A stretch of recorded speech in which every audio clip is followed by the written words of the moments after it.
Welcome to Third Paradigm. We are your hosts, Clarity and Nuance. Third Paradigm is a digital third place, which is where people practice the art of conversation. The hosts and guests come from all backgrounds and different ways of thinking. We at Third Paradigm will discuss ideas and the facts of life with respect while pushing the envelope. Full disclaimer, hosts and guests will share their opinions. The opinions of our guests are strictly their own and do not represent the opinions of Third Paradigm. However, when we the hosts share facts, we will back them up with evidence. If we are wrong, we will make it right as soon as possible because that's integritable. Welcome to Third Paradigm. So Nuance, what episode are we on this evening? This evening, we're on the episode of the Grief and Loss roller coaster of 2020. Okay, awesome. So everyone, before we get started, first off, we want to say thank you so much for coming on and participating. And we did want to lay out a few ground rules. So first, let's make sure that we give everyone an opportunity to share. So if you have something to say, please wait until the other person is done sharing. Let's also please be respectful of other people's opinions. And I will keep track of the time. So our time end will be at 8. And each question should take no more than 5 to 8 minutes each to get through. So everyone gets approximately a minute and a half to speak. Also, please announce yourself every time you do speak. All right. So to get to know everybody, we're going to start with the quick icebreaker. All right. We want to know, who is better, Batman or Superman? Clarity, do you want to start? Yes, so hands down, Batman, because I don't know about you all, but I have never been a fan of Superman. To me, he's just, okay, I hate to say this, he's weak. Like, Batman is like that anti-hero that goes out and like saves the day, so I root for Batman. This is Nuance. I'd have to agree, it's got to be Batman. I don't know, Superman, he's just a little too bit of a goody-goody. I got to go with my Batman. This is Chris. You know, you guys ask a lot of questions. They're like, could be podcasts all by themselves. So with that, I'd also go with Batman on this. Superman, he just doesn't seem to have like the moral complexity. He always does the right thing, and I like to see a little bit more nuance in my heroes, I guess. Yeah, it's me here. I guess we're going to be keeping the Batman train going because I also go for Batman as well. Just kind of piggybacking off of what everybody else said. Batman just, you know, he's the anti-hero. He has like a more dark, complicated past, and, you know, there's a lot more, I guess you could say, intelligence and thought that goes into everything he does in Superman. It just kind of feels like he's like almost like a empty place sitter for a goody-goody, perfect messiah hero. And I'm like, that's super boring. And, you know, even in a sense, when he's like what Clark Kent, it's almost even, I guess you could say it's even offensive, kind of like his caricature of what a human is with that. So, but yeah, I'm a Batman person for sure. Woot woot. Hello, it's Valentine. I would also choose Batman. I'm not much of a superhero fan, but Batman doesn't have a whole lot of powers, and he still does a lot. And Superman does have powers, and it makes it very easy for him to flaunt that. So, all right, so Cam here. I'm definitely going with Batman just because I feel like he's more of someone who's not afraid to get his hands dirty. He has more grit, and I choose him off the fact that he has Alfred alone. Like, he has an incredible support with him, and his gadgets are legit. I love it. Sounds like we got a lot of Batman fans here. I love it. And that seems appropriate on a Grief and Loss podcast episode, right? I know. I mean, someone's got to be the hero. Did we get everybody? Did everybody get a chance to choose their superhero? Yep, I think we did. Sure. All right. So with that, we're going to get started on our episode. So traditionally, when we think of grief and loss, we tend to think about death loss. And with, you know, everything that has happened here in 2020 with the pandemic, there has been a lot of death loss, but there's also been a lot of non-death related loss. So the first question that we want to ask you all is, what do we mean by non-death related loss? So this is Chris. Death loss can come in many forms. It can be like the loss of opportunities. It could be the end of a relationship. It can happen in so many areas of our life that we don't normally think about grief or loss with. But, at least for me, it seems to come up anytime there's something that was important to us in the present or the future. And, suddenly it's gone. Especially there's that sudden quality to it that makes it harder to deal with. Thanks, Chris. Anyone else want to share their thoughts on what they feel is the difference? I will. This is Cam. I think loss can also pertain to like your inner self, like maybe a loss of who you were and who you become. I think for some people that is a big thing, especially in 2020, dealing with the pandemic. A lot of people have seen a change in themselves as well as a change in their loved ones, personality-wise, behavior-wise, especially as routines change. We don't realize how much our routines play a part in our life until we can't have that routine anymore. And we've seen a lot of people slip into kind of like that depression and a lot of behavioral changes that they normally wouldn't exhibit. Definitely. That's a great point. Thank you for sharing that. And this is Chris, and I'll piggyback a second off of that. The loss of the sense of normalcy for all of us, with these huge changes to every aspect of our lives, that's a big thing. Definitely. Thank you, Chris. Hello, it's Valentine. I know that a lot of things have changed this year. Like, jobs have been lost. For me, I've had a cruise planned with all of my family, and that was canceled. And you just feel deprived with social interactions because you can't just go out as freely as you did before. Thank you.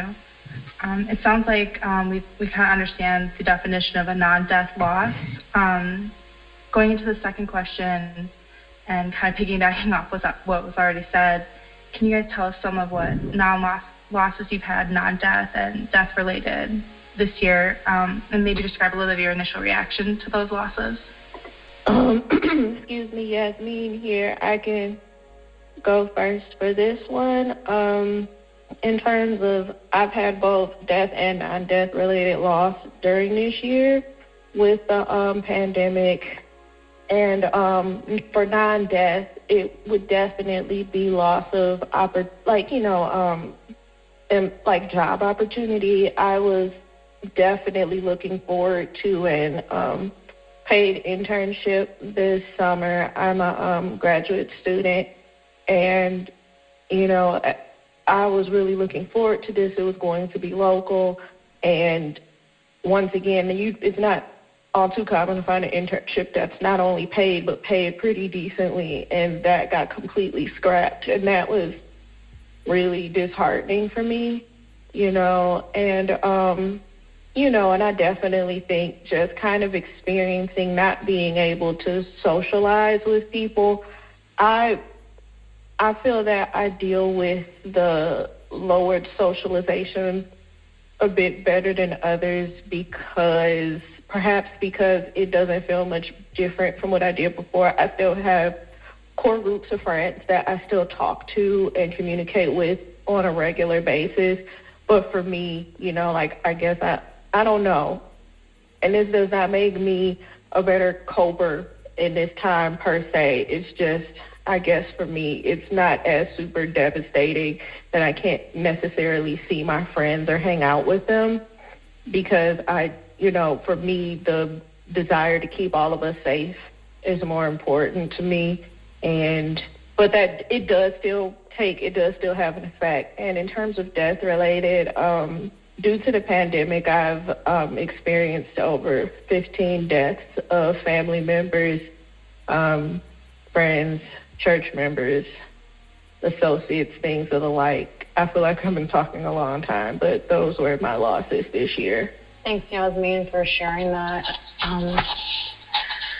That's a lot. That's a lot of losses that you have experienced, and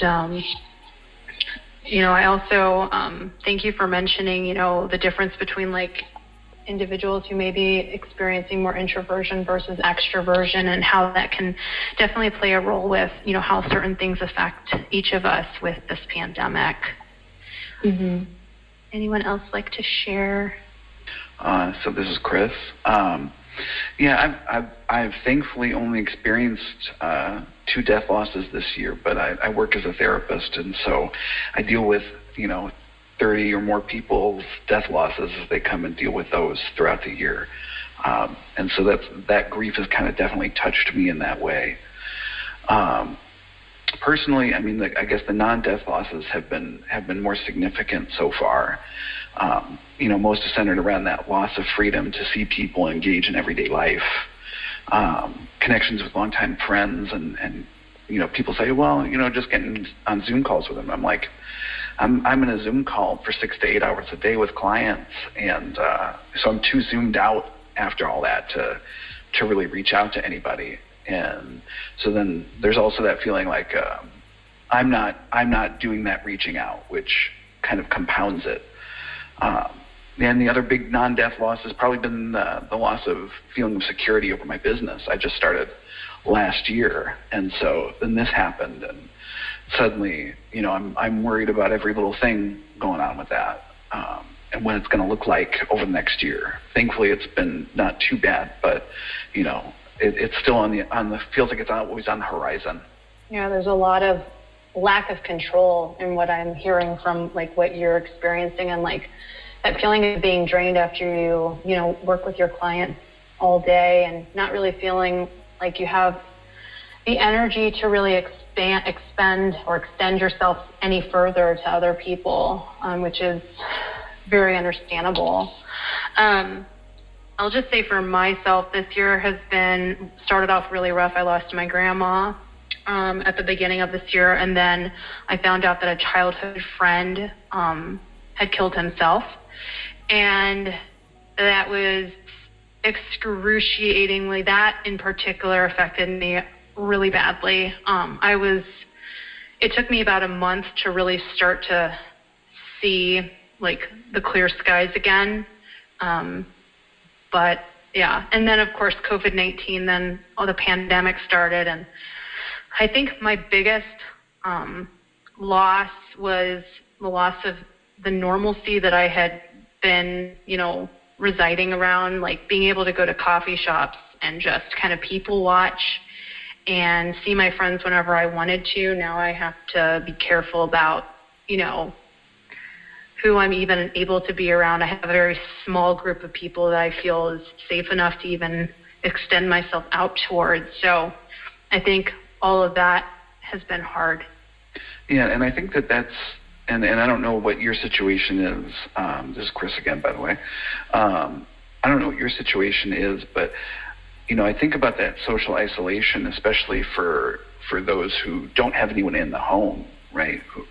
I have a number of clients who, they don't have a live-in partner or anything, and so for them to stay safe, they also have to go through so much more isolation than those that are in relationships and have at least someone in the house to kind of connect with. Nuance speaking, just to kind of piggyback off both those, I don't know how I'd be getting through 2020 without my partner. I lost my dad at the beginning of the year, and then to go into COVID-19 and lose the freedom to kind of see the rest of your loved ones has been really hard, and a hard change, I think, in everybody's life, to go from being to hug somebody to you have to wave through a window at your grandma or your cousin or even a good friend. It's just been a struggle for all of us. Definitely. Does anyone else want to share before we move on to the next question? Sure. This is Valentine. I haven't had any death losses this year, but I have felt the social isolation of not being able to be with my family. I live in Colorado now. All my family is in Michigan, so I don't get to interact with them during this hard time as much as I want to. And right before all this happened, my 2 oldest childhood pets passed away. I guess that would be a death-related loss. Yeah, that's definitely a death-related loss, loss of a pet. I mean, they're family. They become family. Thanks so much for sharing. I think we can actually go ahead and move on to the next question. So, I know some of us did kind of talk about how our losses have impacted us this year, but maybe if we wanted to go in a little more depth, like how it's affected us emotionally and mentally. So if anyone would like to start. This is Cam. I can start. I feel like the deaths, just to give context, I had 3 deaths in my family, all within a 5-month time frame. And I feel like emotionally, aside from just the pain of losing loved ones, there was also a lot of emotion that I had to deal with also that I really didn't know how to process. I've experienced loss in my family before, so I knew how to process a single death. But it was really hard for me and my family for us to process our emotions with 3 deaths back to back. And it definitely was extremely overwhelming. And I really had to rely a lot on my family and friends to help get me through it. But I am a person where I really thrive off of physical support. I like hugs, and I like people that can actually be there.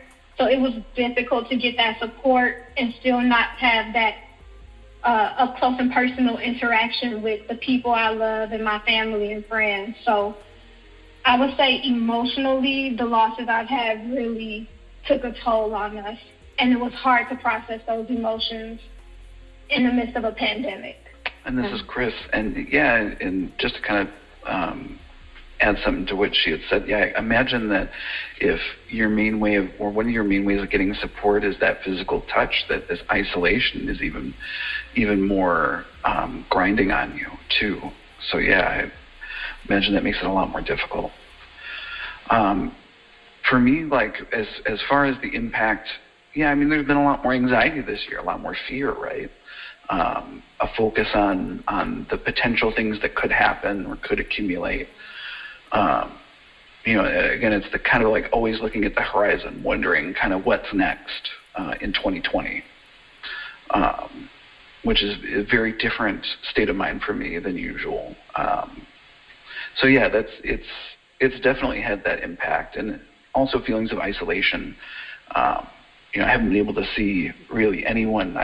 I started isolating at basically the beginning of March.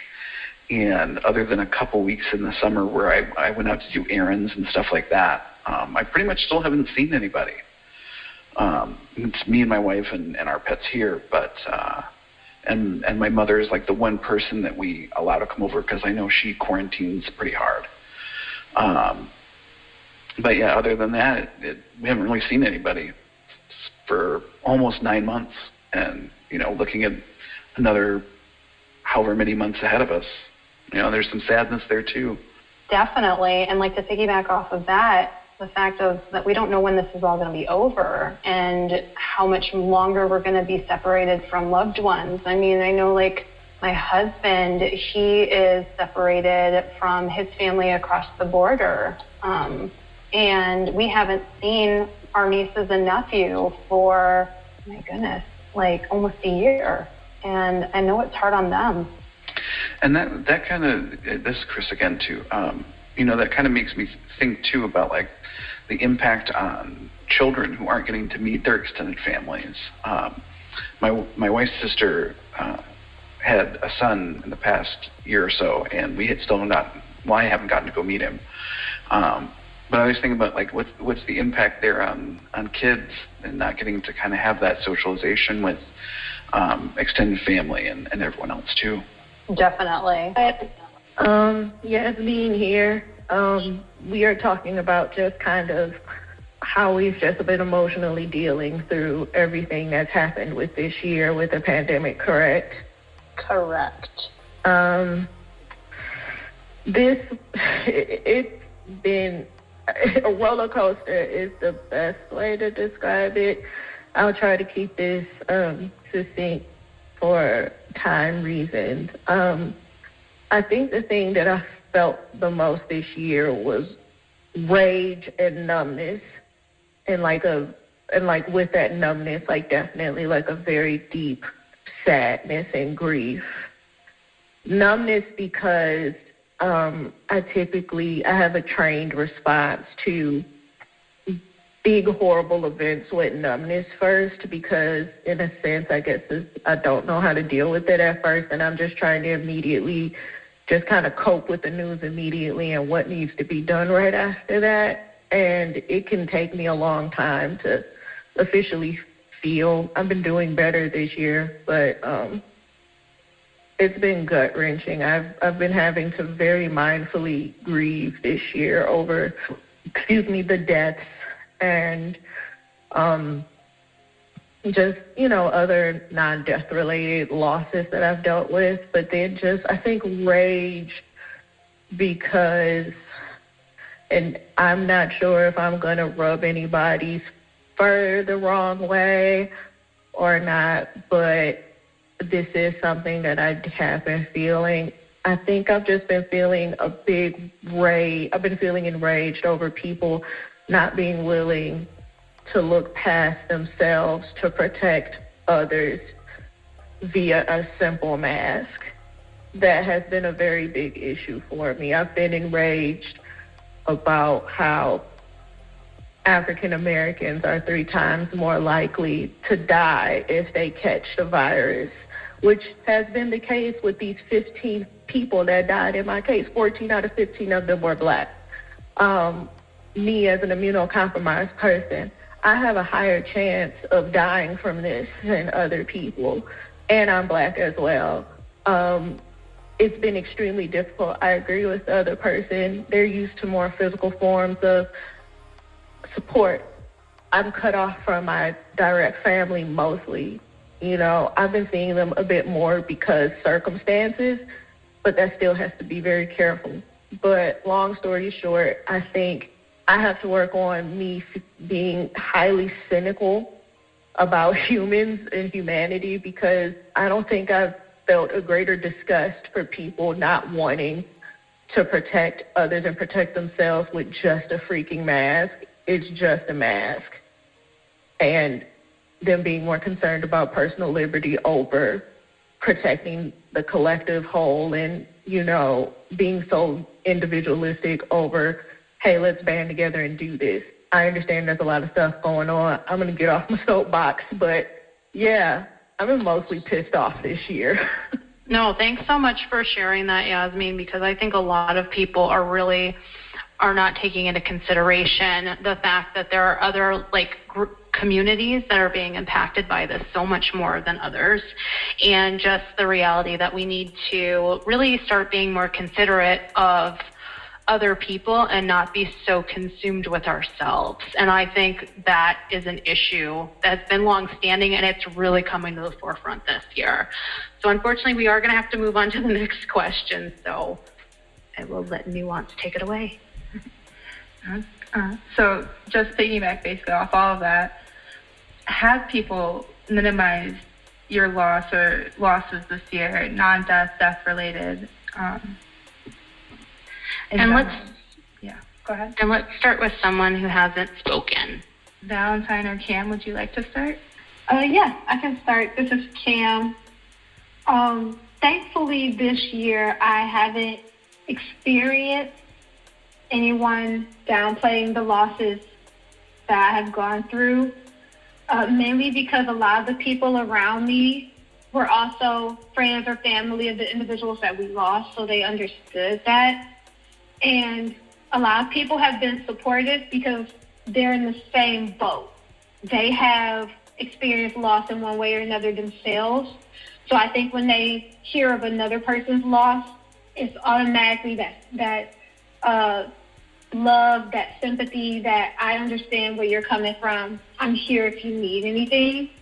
And I think that's been really, really important, especially during the pandemic, is having those individuals that you call friends, that you call family, that are just like, I understand what you're going through, and I'm here for you if you need me. I think that's one thing that the pandemic has taught us, is just how important these relationships are to us. And I think it's really taught us not to take those relationships for granted. Definitely. Thank you. Thank you for sharing. Okay, well, hello. It's Valentine. I guess the only time I ever really had someone minimize a loss is when I didn't get to go on a cruise. It doesn't sound like it's that important, but it was my grandparents' 50th anniversary, and they invited the whole family to go on a cruise to the Bahamas. So that was just abruptly canceled because of all of this. And like, well, it's just a vacation. It's not that important, right? Well, it was more than just a vacation. It was everybody being able to be together at the same time, which is a very rare thing. Yeah, and I'm sure from what it sounds like, it was a really big disappointment. And I mean, it was the 50th year anniversary. Like, that's not going to happen again. Mm-hmm. Okay, so since there was a long pause, I guess I'll talk. This is Chris. I haven't seen too much minimizing this year. I think the only point that I can really think of is, there are people who have kind of minimized the social isolation for me, and that loss of connection there, because they're like, well, you're dealing with clients all day. And I'm like, yeah, but that's kind of like more of a one-way relationship by design. They're not there for getting my needs met on a social or emotional level. And so I think that's really been the only sort of grief or loss that I've seen minimized by anyone else. I think otherwise people have been fairly understanding that we're all in this, all kind of in the same boat together. And to kind of speak to what the last woman who was speaking on the last question said, I think part of that is also because I don't have a lot of people coming up and saying, oh, well, I'm not going to do this, or not taking it seriously, because that's definitely a thing, and I think people have been dealing with that. Thankfully, that's not something I've been having to deal with. Thanks, Chris. Yeah, I would say, this is Clarity, by the way. I've also noticed that a lot of people have been minimizing their experience because everybody is going through something similar, and I've had to, kind of challenge people to realize that they still have a right to their experience, whether or not other people are experiencing something similar to them. And I think just naturally as human beings, we do like to minimize our experience because it sometimes feels, I don't know, like we see that somebody else lost someone to like a death-related loss, and we're like, it's not that big of a deal. And I know that that's going to be something we're going to talk about shortly, but I just wanted to bring that up. And I want to add a real quick thing to that. This is Chris. I see that a lot with clients too, and I also see it almost as kind of like this trauma response. We kind of minimize it and we say that, oh, it's not so bad, and we compare, but the things that we experience are big for us. And so, I think that by diminishing our own grief or our own losses, we kind of get in the way of being able to grieve them. Very, very true. Yasmin or Nuance, would you like to say anything?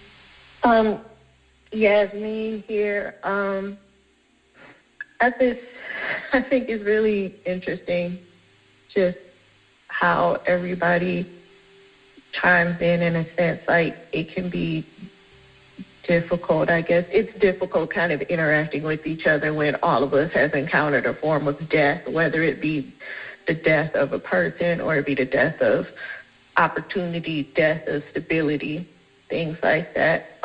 I'm grateful that I have not gone through any people minimizing what I've been going through with my family. There was like one snafu, but it wasn't really a snafu in my family.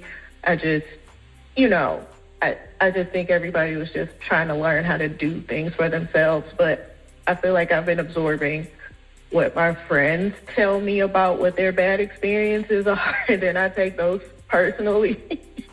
So, because as an empath, I can do that, and, you know, I have to be careful not to do that. But, yeah, that's basically my stance. Thank you for sharing, Yasmin.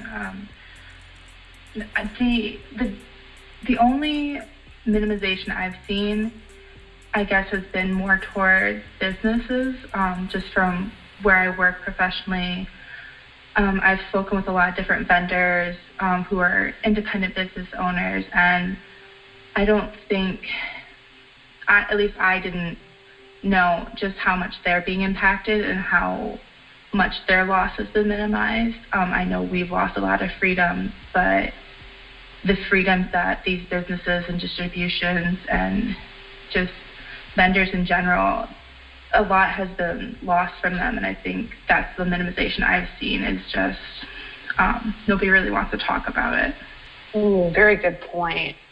And I think that kind of brings up forms of like contention too in the wake of things. This is Clarity, by the way. That there's a lot of frustration on all ends of the spectrum related to all of these things. Moving on to our next question, it's pretty much related to number 4. It's why do we as a society minimize loss, and especially losses that are non-death related? Yes, being here, I think that it really goes into the type of culture that we have here in America. Assuming everybody on this call is American, I can speak specifically for Americans. Just kind of something I talked back on earlier, America tends to be one of the much more individualistic cultures in the world. We tend to, we also tend to be, there's like this distinction with like, there's something called Hofstede's cultural dimensions, and there's about 5, 6, 7 dimensions, and one of them are like to be cultures and to do cultures.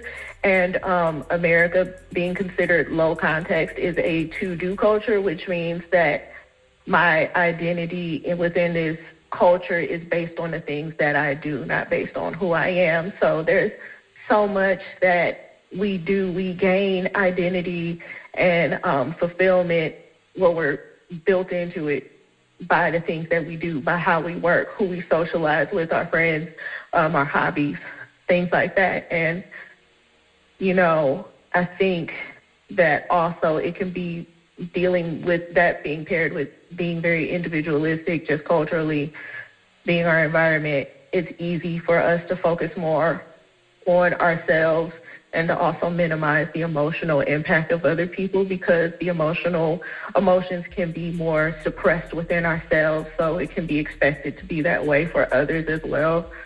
So, there definitely can be people who say, oh, well, there's something I know that a bunch of us may have heard in some form or fashion outside of this, or even within it is, oh, well, there are people that are worse off than you. And that's one of the most invalidating statements of all time, because there's always going to be somebody that's worse off than you. But what's traumatizing for you is traumatizing for you, and what is a loss for you is a loss, and that's still valid, so, yeah.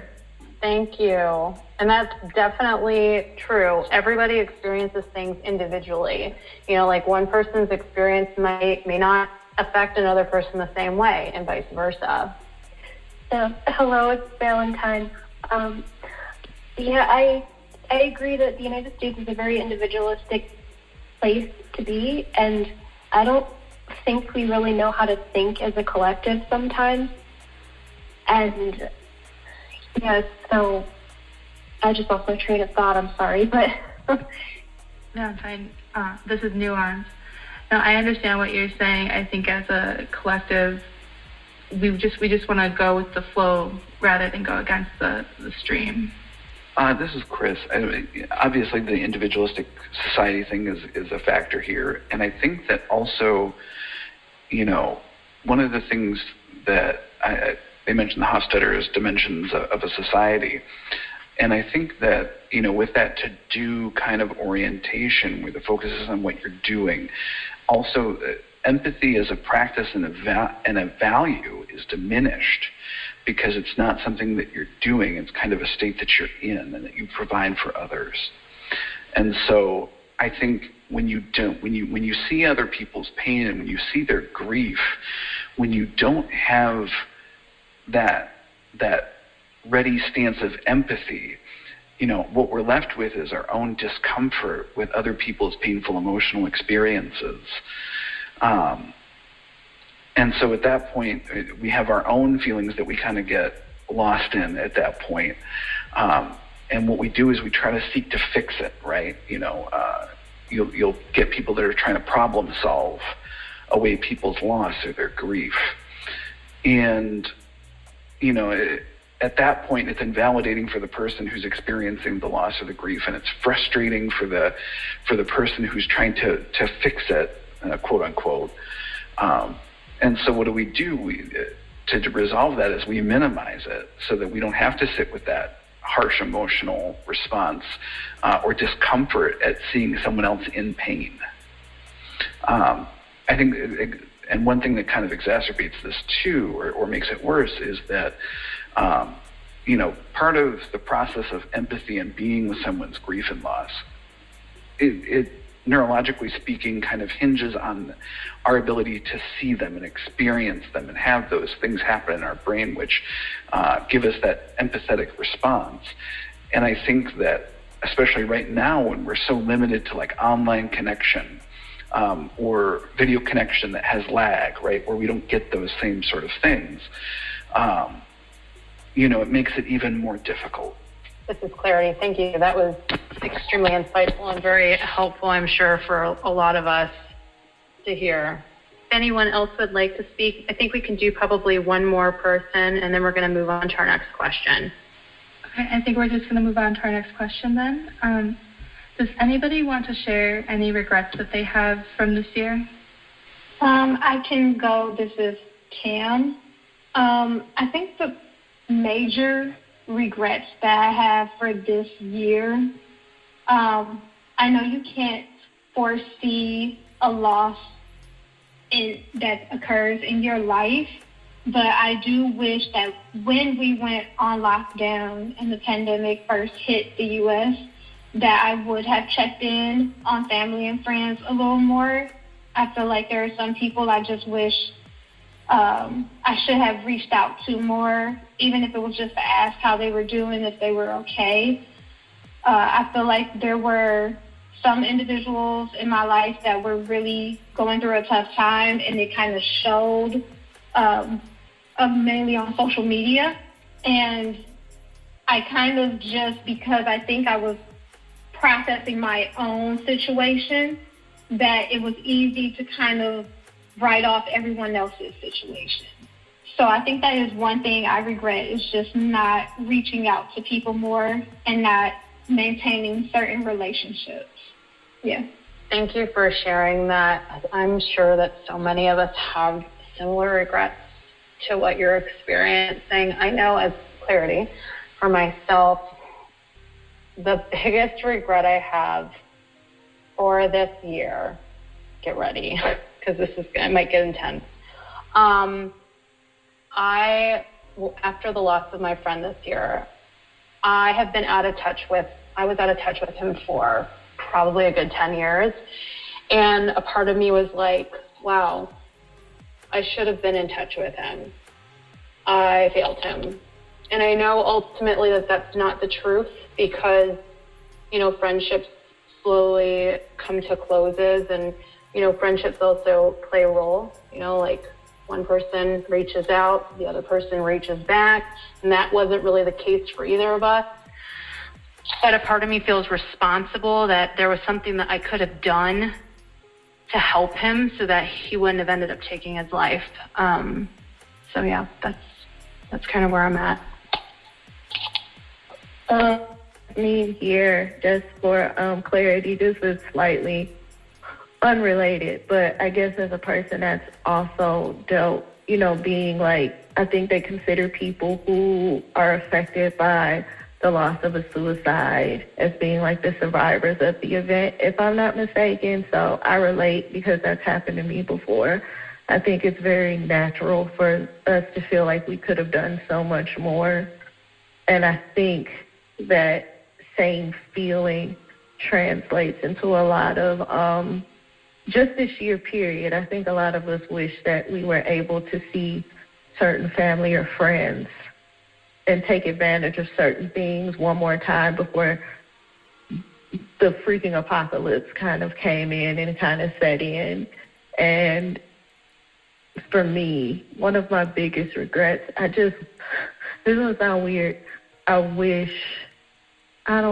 guess I wish that I pushed harder for some type of other employment or internship, but I was so brain dead from everything. I had to kind of pause my semester and just literally just kind of sit with myself most of 2020 because I couldn't process anything. It was very difficult because so much was happening at once. And I do have some regrets, but I think now, at the end of this year, I feel a lot better because I really needed it, So, yeah, that's me. Definitely. And just, as this is clearly, just to say what you had asked earlier, Yasmin, yes, I would be considered a survivor, and so would you. So thank you for the relating. Yeah, and this is Chris. Being a survivor of a suicide, it kind of has this very specific feeling of regret too, because we're often regretting something that we had very little control over, because a lot of the time we don't know that a person's in that space. And there's a difference between regret and hindsight. Hindsight, it can be useful for seeing the errors of what we did, but regret often is tied to judgment of ourselves, which can be like this cudgel that we frequently use to kick our own butts.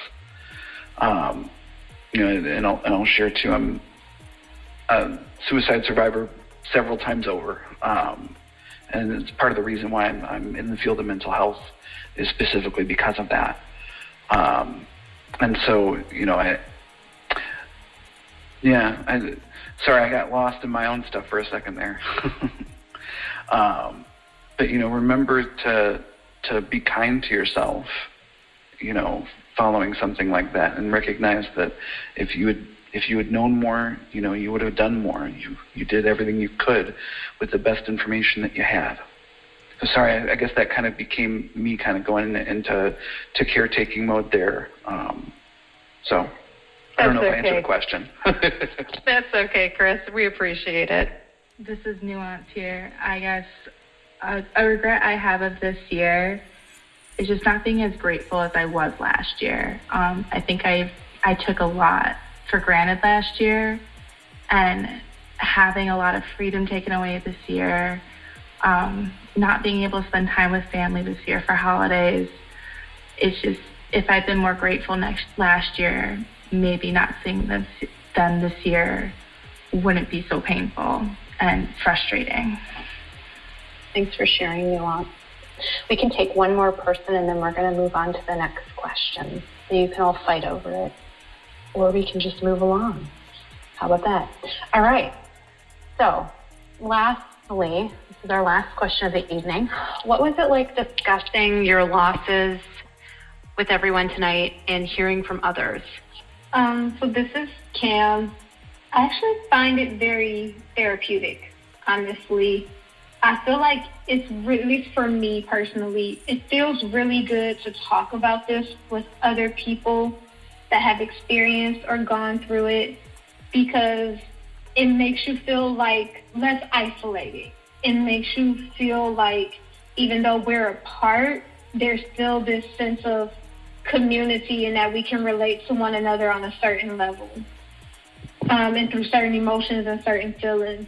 So for me, it feels good to get this out and to really hear other people's stories and to also learn from other people's experiences during this time of the pandemic. Definitely. Thank you for sharing that, because I think it's very relatable. Hi, Valentine. It's been a relief to talk about this stuff because I know we talked about minimizing losses before.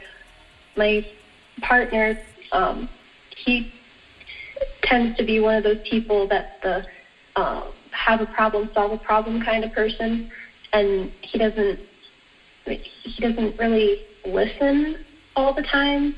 Just like, oh, there's a problem, you can solve it. Sometimes you actually need to feel and wallow in what is going on without having just a solution. And hearing about other people's experiences, being able to connect on a deep level, because I know a lot of workplace conversation is very on the surface, and it's nice to be able to speak to other people in a very deep way. Yeah, this is Chris, and I want to agree with everything you guys said here, and I want to thank everybody also for being really, really open and really, really honest about things. Talking about the grief, talking about the rage. I think that hearing this from everyone else and all these strangers, I've never talked with these folks before. It's validating to hear that we're all in the same boat, because there's a way of having an academic or intellectual understanding of that, and it's very different when we're all here and we're feeling this stuff and it's we're sharing it.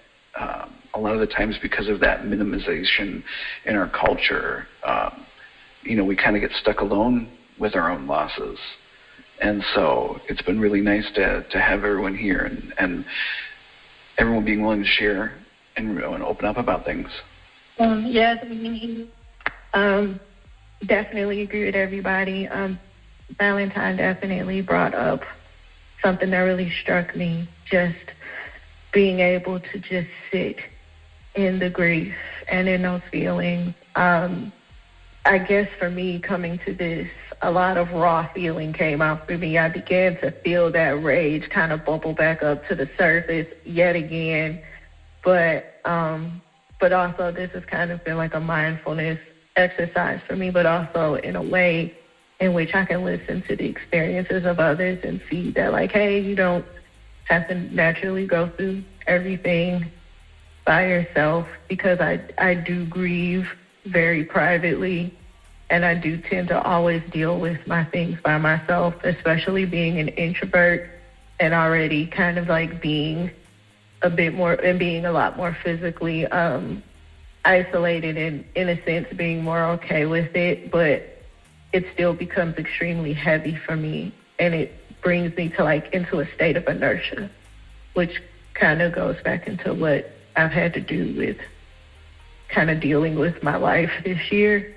But it does feel good to speak to others always that can relate. Yeah, thanks so much for sharing, Yasmin. I think it's a great reminder that, when we're going through really rough times, that there are people that we can reach out to and that there is support. And the opportunity for everyone tonight to share is proof of that. And we want to thank everybody. This is Nuance here. We knew this topic was not a lighthearted, fun topic, and we appreciate you guys taking the time out to really open yourself up to complete strangers and share your stories and your grief and your loss with us. We know it wasn't an easy choice to make, and we appreciate you making that choice to be open with us and connecting with others. Yeah, so with that, we are actually going to close out, and we're going to end the night. So thank you again for attending, and if you want to stick around just briefly after to just chat, that is fine as well. So thanks, everyone.